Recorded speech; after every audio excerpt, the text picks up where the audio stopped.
Quantos ficaram felizes aqui em receber essa porção da palavra? Nós vamos ver que, de alguma forma,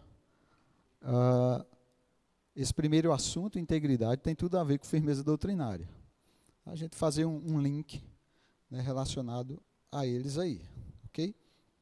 E o pastor Isaías falando acerca de ser inteiro, né, e aquela ideia de errar. Tem gente que diz, eu sou humano, eu erro, certo? Mas a principal característica que nos define como seres humanos não é o erro, porque Jesus viveu como homem e aqui não errou.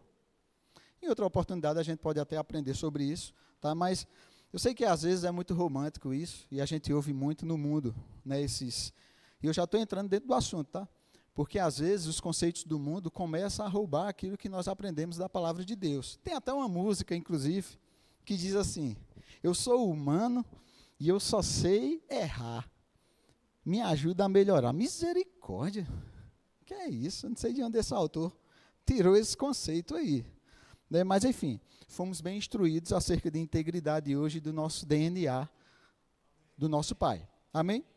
Então, dando continuidade, por que eu falei dessa música? Porque, às vezes, quando a gente ouve algo, algum detalhe assim, de púlpito, alguém nos fala, alguma coisa desse tipo, é mais fácil a gente recusar. Mas, quando aquilo está numa música bem feita, numa melodia bem trabalhada, nos arranjos bem feitos, numa harmonia linda, é possível que a gente esteja cantando absurdo sem nem perceber. Completamente contrário à palavra. Então, cuidado com música, tá? Porque a música tem esse poder de nos envolver. Daqui a pouco está a gente cantando, batendo o pé, enfim, e seguindo o fluxo ali daquilo. Mas a nossa regra de autoridade sempre é a palavra. Quantos estão prontos para ler a palavra hoje de manhã? Estamos na escola, ok? Então, abre comigo em Salmos 138, 2. Nós vamos ver a autoridade que existe na palavra de Deus. E nós precisamos considerar isso. Diz assim, Salmos 138, 2. Vou ler na NVI, diz, voltado para o teu santo templo, eu me prostrarei e renderei graças ao teu nome, por causa do teu amor e da tua fidelidade, pois exaltaste acima de todas as coisas o teu nome e a tua palavra, ok? Então nós vemos aqui o salmista nos revelando algo, mostrando que Deus mesmo estabeleceu, Deus exaltou, Deus colocou, enfim, dependendo da versão que você lê, qual for o termo que você vai encontrar. Acima de todas as coisas, imagina, de toda a criação, de tudo aquilo que Deus criou. Ele colocou acima de todas as coisas e exaltou o nome dele e a palavra dele. Colocou no mesmo naipe, ok? Autoridade do nome, autoridade da palavra. No mesmo nível, acima de todas as coisas, ok? Então, isso aqui não é um livro qualquer. A Bíblia não é um livro qualquer. Não é um livro histórico que ficou lá ultrapassado, como alguns dizem por aí, ok? É a palavra de Deus e tem autoridade, estabelecida pelo próprio Deus. E precisamos considerar isso. Óbvio, né, nós sabemos que no catolicismo romano, eles não consideram a palavra como autoridade, tá? Eles consideram o quê? O sistema papal que eles têm, a igreja, né, desenvolvida por meio, historicamente, desse sistema papal. Então, a autoridade está no homem, num representante. Nós, de acordo com a palavra, cremos que essa palavra é a nossa autoridade, deixada por Deus. Ok? Só para que a gente diferencie esses detalhes aí. Então, vai comigo, 1 Coríntios 4, 6. Primeira carta de Paulo aos Coríntios, capítulo 4, versículo 6, diz assim, Paulo falando, estas coisas, irmãos, apliquei-as figuradamente a mim e a Apolo, por vossa causa, para que, por nosso exemplo, aprendais isto. Não ultrapasseis o que está escrito, a fim de que ninguém se ensoberbeça a favor de um em detrimento de outro. Paulo aqui está falando sobre a sabedoria. Ele vem fazendo um paralelo entre a sabedoria de Deus e a sabedoria do homem, né, sempre dessa forma. E aqui ele nos dá uma instrução, não ultrapasse aquilo que está escrito, porque é possível que se a gente ultrapassa, a gente recaia em soberba. Por quê? Porque a autoridade está aqui, a palavra de Deus está aqui, está estabelecida, certo, e fundamentada nessa verdade. E nós sabemos que um dos 5 pilares da reforma protestante, né, soli Deo glória, somente a glória de Deus, solus Christus, somente a Cristo, sola fide, né, somente a fé, sola gratia, somente a graça, e sola Escritura, que é somente a Escritura. Então, não devemos ultrapassar isso.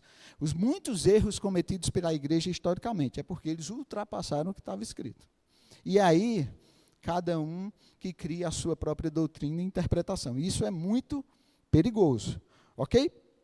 Então, nós vemos que Mateus 24, 35, abre comigo lá.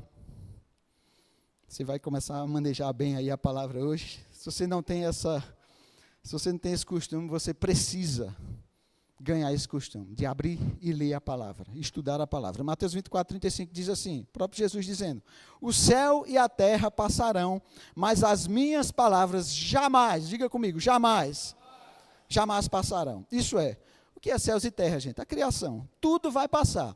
Quando lemos Apocalipse, nós vemos novos céus e uma nova terra. Está falando sobre uma nova criação, ok? Então, esses céus e a terra, tudo vai passar. Mas as palavras deles jamais passarão. Eles ecoam por toda a eternidade. Então, esse livro não é ultrapassado. Esse livro não ficou no passado, ok? Ele perdura por toda a eternidade. E nós vemos que existe, uma das características dessa palavra, é o poder envolvido com ela. O próprio Jesus, né, quando está lá na sinagoga, ele lá abre o livro de Isaías e começa a ler uma profecia sobre ele mesmo, dizendo, o Espírito do Senhor Deus está sobre mim, porque ele me ungiu para falar, para pregar, para proclamar. Uma unção para falar. Às vezes a gente acha que a unção só está presente se alguém correr, cair, rodar, girar. Tudo isso faz parte, ok? Cegos veem, surdos ouvirem, milagres, sinais, maravilhas. Jesus disse que os sinais acompanharão aos que creem. Amém? Isso é bíblico, mas existe um poder para falar. Alguém que tem o poder da parte de Deus para anunciar, proclamar e falar. Ok? Então, nunca subestime o poder da palavra de Deus. Ok? Porque simplesmente não houve um vento ali, você não viu um anjo. Tá? Nunca subestime o poder da palavra de Deus que está sendo pregada e anunciada, porque senão você vai estar reduzindo a nada o poder que está presente naquele lugar. Ok? Então, abre comigo Lucas 16, do 27 ao 31. Aqui é aquela história do rico e Lázaro. A história é grande, não dá para a gente ler ela toda. E cada um vive uma determinada situação aqui na terra, morre, cada um vai para uma condição espiritual. E tem um desenrolar depois disso. A partir do 27, Lucas 16, 27, diz assim, ele respondeu, o rico dizendo, então eu lhe suplico, pai Abraão, manda Lázaro ir à casa de meu pai, pois tenho 5 irmãos. Deixa que ele os avise, a fim de que eles não venham também para este lugar de tormento que eu estou, né? Abraão respondeu, eles têm a Moisés e os profetas, que os ouçam. O que é Moisés e os profetas? As Escrituras, ok? Eles têm as Escrituras, que os ouçam. 30, não, pai Abraão, disse ele, mas se alguém dentre os mortos fosse até eles se arrependeriam. 31, Abraão respondeu, se não ouvem a Moisés e aos profetas, isso é, se não dão importância às Escrituras, tampouco se deixarão convencer, ainda que ressuscite alguém dentre os mortos. De todos os milagres que nós lemos, até acerca de Jesus mesmo, ou daquilo que já aconteceu na palavra, se nós pudéssemos classificar uma ordem de importância, vamos hierarquizar os milagres. É maravilhoso, né? Como eu falei, um cego vendo, um surdo ouvindo, ou coisas desse tipo, alguém a mão mirrada lá ficando, ok? Todos são maravilhosos. Mas ressuscitar um morto, rapaz, parece que é a coisa mais, é o ápice dos milagres, né? Por quê? Porque quando alguém está doente, alguém está sofrendo, a gente sempre tem aquela expectativa, a gente ora, a gente declara de que vai melhorar, mas quando chega aquela notícia, morreu, né, parece que é um balde de água fria que vem. Né? Isso aconteceu com Jesus, Lázaro morreu lá e chegaram para Jesus e disseram, mas Senhor, mestre, se você estivesse aqui, nada disso teria acontecido. Morreu. É como se dissesse assim, tem até um jargão do mundo aí, né? Só não tem jeito para a morte. Não dizem assim? Mas tem, o próprio Jesus se colocou como um remédio para a morte. Ele disse, eu sou a ressurreição e a vida. Quem crê em mim, ainda que morra, viverá. Então, ele se colocou, ele se apresentou como esse remédio mesmo, né, da morte. Mas nós vemos aqui, milagre, é como se esse milagre de ressuscitar um morto, é como se tivesse acima de todo o poder que a gente já pudesse ter visto. Mas Abraão diz, rapaz, Se não creem em Moisés e os profetas, isso aí, se não creem nas Escrituras, ainda que ressuscite alguém dentre os mortos, eles não vão crer, não. Por quê? Porque o poder para ser salvo está na palavra. Aprove a Deus salvar o mundo pela loucura da pregação. Não foi de poderes, não foi de milagres. Eles são maravilhosos e extraordinários, mas foi pela loucura da pregação.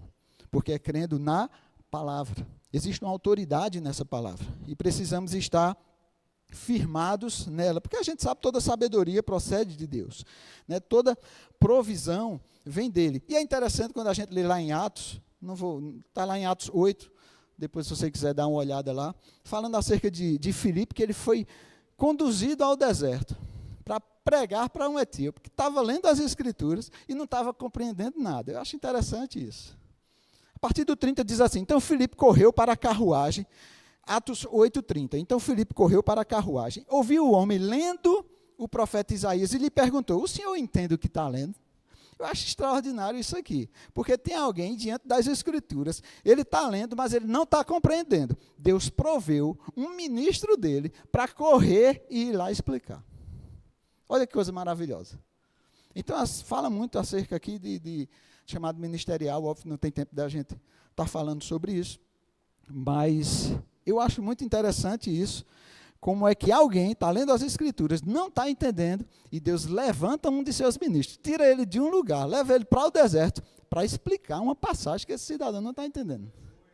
Olha que coisa extraordinária. Tamanha a importância que Deus dá à sua palavra. Então, precisamos dar o mesmo nível de importância a ela. Amém? Então, não é apenas ler a palavra, como aquele que está já dormindo, lendo e chamando Jesus de Genésio. Não, a gente precisa compreender aquilo que nós estamos lendo. Porque, como o pastor Isaías falou, o autor está conosco, o Espírito Santo está conosco, lá nos falando, nos mostrando, nos revelando, tudo aquilo que nós estamos lendo. Então, precisamos dar importância àquele que está conosco, que ele é o maior interessado, gente. Que a gente aprenda, que a gente compreenda aquilo que a gente está lendo. Ok? Então, crente precisa ler as Escrituras. Isso está no DNA dele. Ele precisa conhecer. Ok? Hebreus 2:1, vai lá comigo. Livro de Hebreus 2:1. Diz assim, por esta razão, importa que nos apeguemos com mais firmeza às verdades ouvidas, para que delas jamais nos desviemos. Então, nós vemos que o desvio da verdade está relacionado ao quanto nós estamos firmes ou não àquilo que nós estamos lendo, ou estamos ouvindo, ok? Quanto maior a nossa firmeza, menos estamos correndo riscos de nos desviarmos da verdade. É isso que o texto está nos falando. Agora, óbvio, eu costumo dizer, não há nada mais prejudicial que uma mentira, senão uma meia verdade. Por isso que a gente precisa ter cuidado com aquilo que é dito ou com aquilo que é cantado. Tá? Por quê? Se eu chego num estabelecimento comercial, sei lá, comprei algo, paguei, e a pessoa precisa me devolver um valor, se ela me der uma nota de R$3, eu vou saber que é fácil, que é falso facilmente. Por quê? Existe nota de R$3? Não. Quando ele me der, eu olhar e errei. Não, isso aqui é falso. Ah, louco? Vou receber isso não. Eu rejeito. Rápido eu rejeito. Por quê? Porque eu sei que não existe nota de R$3. Agora, se ele me der uma de 50, a nota de 50 existe. E eu já tive esse desprazer. Fui pagar uma conta no banco, na época que a gente ainda pagava conta em banco, porque tudo hoje é pelo celular. E aí a pessoa lá do caixa colocou numa maquinazinha para contar o dinheiro. E aí a máquina travou em um determinado momento, ela puxou assim uma nota de R$50 e disse, isso é falso. Meu amigo, é uma sensação terrível. Sensação de ser enganado. Pronto, com a palavra de Deus é do mesmo jeito. Se a gente não tiver cuidado, a gente é enganado. Então, por isso que a gente precisa estar firme, a gente precisa estar lendo, precisa estar conhecendo, para identificar o que de fato é genuíno e verdadeiro. Porque em 2 Timóteo 4, 3-4, abre comigo lá, 2 Timóteo 4, 3-4, fala assim, pois virá o tempo em que não suportarão a sã doutrina, pelo contrário, sentindo coceira nos ouvidos, segundo os seus próprios desejos, juntarão mestres para si mesmos. Eles se recusarão a dar ouvidos à verdade, voltando-se para os mitos ou para as fábulas. Então, aqui, Paulo nos revela que existe uma sã doutrina. Se existe uma doutrina sã, então também existe uma doutrina doentia. Então, a gente precisa ter cuidado com aquilo que está sendo falado ou ensinado. Qual a forma que nós vamos identificar falsificações? reconhecendo e estudando a verdade. Certa vez perguntaram a alguém da Casa da Moeda, eu acho que nos Estados Unidos, não lembro, história antiga que eu vi, alguém que era especialista em reconhecer falsificações. E a repórter perguntou a ele, você estuda as notas falsas? Ele disse, não, eu estudo a verdadeira. Quanto mais eu estudo a verdadeira, mais eu me habilito a reconhecer uma falsificação. Então, nós devemos ser assim, estudar a verdade. Quanto mais estivermos firmes com essa verdade, ninguém nos engana. Ninguém. Quando aparecer para a gente sabe logo, é falsificação. Isso ali não é íntegro. Ok? Mas para isso precisamos estar inteiramente, né, envolvidos com a verdade. Precisamos estudar essa verdade. E ela é destrutiva, gente, essa doutrina doentia. Olha só, 2 Timóteo, voltando um pouquinho, 2, 15 ao 18, diz assim, procura apresentar-te a Deus aprovado, como obreiro que não tem do que se envergonhar, que maneja bem a palavra da verdade. Evita igualmente os falatórios inúteis e profanos, pois o que deles usam passarão a impiedade ainda maior. Além disso, a linguagem deles corrói como um câncer, entre os quais se incluem Himeneu e Fileto. Eles se desviaram da verdade, asseverando que a ressurreição já se realizou, e estão pervertendo a fé de alguns. Olha só, diz aqui que a linguagem deles corrói como um câncer. Câncer é algo terrível. Pronto. Uma doutrina doentia, uma doutrina que não está de acordo com a verdade, ela é capaz de corroer, como um câncer faz no corpo humano. Ele corrói, ele destrói todas as nossas bases e todos os nossos fundamentos. Tanto que diz aqui que eles se desviaram da verdade. Então, uma vez eles pregaram a verdade, mas porque não tiveram a firmeza devida, se desviaram delas. Nós lemos isso lá em Hebreus. Então, é a nossa firmeza à verdade que faz com que a gente não se desvie. Eles se desviaram. E por causa desse desvio, aquilo que eles estavam pregando, que corroía como câncer, estava pervertendo a fé de alguns. Imagine, coisa terrível. Perverter. Aqueles que estavam crendo, aqueles que estavam olhando para a palavra, agora começou a ter a sua fé pervertida. Então, existe um risco muito grande nisso. E assim, não é apenas estar firme para ter o cuidado de não perverter a fé de outros, mas a nossa própria mesmo. A gente vê lá em Jó, por exemplo, quando fala que Jó pegou um caco de telha e começou a se coçar diante daquele caos todo que veio sobre a vida dele. A esposa dele chega e traz um conselho satânico para ele. Você ainda mantém a sua integridade? Pelo amor de Deus, amaldiçoe esse seu Deus e morra. Que conselho desgraçado, terrível, de alguém que não tem firmeza naquilo que crê. Então, a gente precisa estar... A nossa firmeza com essa palavra vai fazer com que a gente passe pelas circunstâncias, mantendo a nossa integridade, como foi ensinado aqui logo cedo. Amém? Então, precisamos estar juntos. Até porque, gente, o diabo ele atua na nossa mente. 2 Coríntios 10, 4 diz o seguinte, porque as armas da nossa milícia não são carnais, e sim poderosas em Deus, para destruir fortalezas, anulando os sofismas e toda altivez que se levanta contra o conhecimento de Deus, levando cativo todo o pensamento à obediência de Cristo. Então, nós vemos que a atuação do diabo é na nossa mente, ok? Sempre na nossa mente, tentando perverter a palavra de Deus. Então, nós temos armas, e armas da nossa milícia, armas da nossa guerra. Aqui Off está falando sobre guerra espiritual, mas existem armas que estão relacionadas a nós. Precisamos entender a figura de Golias. Está lá o exército de Israel, acuado com o gigante filisteu lá. E aí Davi chega, não fazia parte do exército, ele é enviado pelo pai para levar provisão aos seus irmãos, e chega lá, ele luta a guerra pelo exército, ele vence aquela guerra. Ok? Isso é uma figura de Cristo por cada um de nós, acuado com o diabo, acuado com o pecado, acuado com o reino das trevas. Então o pai envia o seu filho para trazer provisão para nós. E luta a guerra que nós não poderíamos lutar.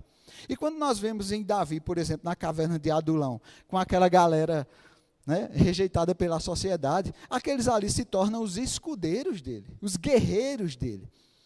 Então Davi venceu uma guerra, mas com esse pessoal lá, que estava rejeitado, o que foi que ele fez? Ele treinou e armou cada um deles. Então, a figura que nós encontramos lá em Efésios, por exemplo, lá comigo, Efésios 6, 11. Por isso que ele diz, revestidos de toda a armadura de Deus, para podermos ficar firmes contra as ciladas do diabo. Porque a nossa luta não é contra carne e sangue, sim contra principados e potestades, contra os dominadores deste mundo tenebroso, contra as forças espirituais do mal, nas regiões celestiais, nas regiões celestes. Portanto, tomai toda a armadura de Deus, para que possais resistir no dia mau, e depois de ter desvencido tudo, permanecer inabaláveis. Tá? Então, se nós continuarmos a leitura, nós vamos ver cada peça da armadura que ele vai falar, capacete da salvação, couraça da justiça, o cinturão da verdade, enfim, as sandálias da pregação do evangelho, escudo da fé e a espada do Espírito, que é a palavra de Deus. Então, de toda a armadura, nós vamos entender que só existe uma arma de ataque, todas as outras são de defesa. Todas as outras armas. Por isso que ele fala em resistir firme. Ok? Sempre ficar numa posição. Por quê? Porque a guerra Jesus já venceu por nós. O que nós precisamos é resistir ao diabo. E ele é quem foge. Não é a gente que foge, é o diabo quem foge. Nosso papel é resistir. Mas existe uma única arma de ataque, que é a espada do Espírito, que é a palavra de Deus. E eu acho curioso isso porque em Mateus 4, quando vemos o Espírito Santo conduzir Jesus ao deserto, Jesus é a palavra de Deus. Jesus é a verdade. O verbo que se fez carne e habitou entre nós, estava lá no deserto, sendo atazanado pelo Satanás, e ele tinha autoridade e poder suficiente para botar o Satanás para correr. Mas como é que ele venceu? Está escrito. Está escrito. Agora eu te pergunto, se nós não estudamos a palavra e não conhecemos, como é que vamos dizer para o Satanás? Está escrito. Está escrito o quê mesmo? Água mole, pedra dura, tanto bate até que fura. Então, assim, a gente precisa conhecer o que está escrito para que, ao menos, a gente possa vencer o Satanás com a espada. Então, precisamos conhecer aquilo que está escrito, para que a gente não seja enganado. E o diabo tentou enganar Jesus, logo mais à frente, na continuidade. Mateus 4, 5 diz, então o diabo levou a cidade santa, colocou sobre um pináculo do templo, e lhe disse, se és filho de Deus, atira-te aqui embaixo, porque está escrito. Satanás usando a palavra, porque está escrito. Só que quando o diabo utiliza a palavra, ele utiliza com um elemento de engano. Porque ele diz, aos anjos ordenará a teu respeito, que te guardem, e eles te sustentarão nas tuas mãos, para não tropeçares na alguma pedra. E Jesus respondeu, também está escrito. Então, para finalizar, 2 Coríntios 13, 8, diz, porque nada podemos contra a verdade, senão pela própria verdade. Essa é a forma de vencer o maligno, por meio da verdade. Ainda que ele venha como engano, citando verdades, a forma de vencer, a resposta para ele ainda está nas Escrituras, porque Jesus permaneceu, está escrito. Amém? Então, essa deve ser a nossa arma contra o maligno. Então, precisamos estar firmes para não ficarmos vulneráveis aos ataques do diabo. Tá, gente? Então, muito obrigado aí, Pastor Pedro.